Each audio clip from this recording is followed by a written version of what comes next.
तुम्ही पाहत आहात MCN न्यूज मराठी।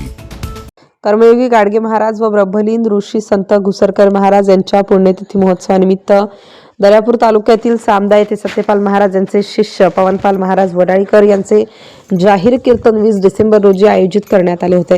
ब्रह्मलीन ऋषी संत घुसरकर महाराज यांच्या पुण्यतिथीनिमित्त सामदा येथील मठ संस्थान येथे शिवमहापुराण कथेचे आयोजन करण्यात आले आहे। त्या अनुषंगाने 20 तारखेला कर्मयोगी गाडगे महाराज यांच्या पुण्यतिथीनिमित्त अख्ख्या महाराष्ट्रात आपल्या खंजोरीच्या माध्यमातून समाज प्रबोधन करणारे राष्ट्रसंत तुकोजी महाराजांचे विचार लोकांपर्यंत पोहोचणारे सप्त खंजरी वादक पवनपाल महाराज यांचे कीर्तन पाहण्यासाठी संपूर्ण दर्यापूर तालुक्यातील लोकांनी गर्दी केली होती। पवनपाल महाराज यांनी आपल्या कीर्तनातून युवा पिढीला व्यसन करू नका, आपला संसार उद्ध्वस्त करू नका, तरुण व लहान मुलांना समाज प्रबोधन केले।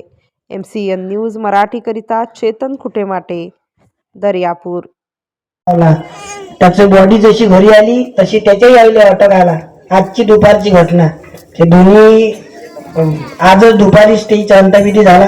मी त्यांनाही श्रद्धांजली वाहतो। दारुण मरण पावला एक पोरगा आणि त्याच्या आईचं समोर जे प्रेत आलं त्याची आई तिथंच मरण पावली। दोन्ही प्रेताला मी श्रद्धांजली वाहतो। 2 मिनिटं भाऊ स्वागताचा कार्यक्रम होईल। जयघोष घेऊ का?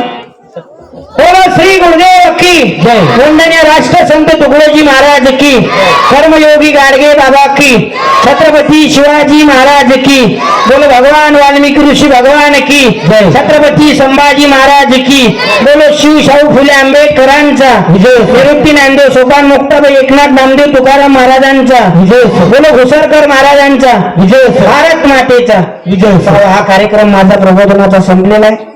उद्याही इथं महाराजांची कथा होणार, त्याही कथेचा तुम्ही श्रवण करा। 2 मिनिटं स्वागताचा कार्यक्रम होईल।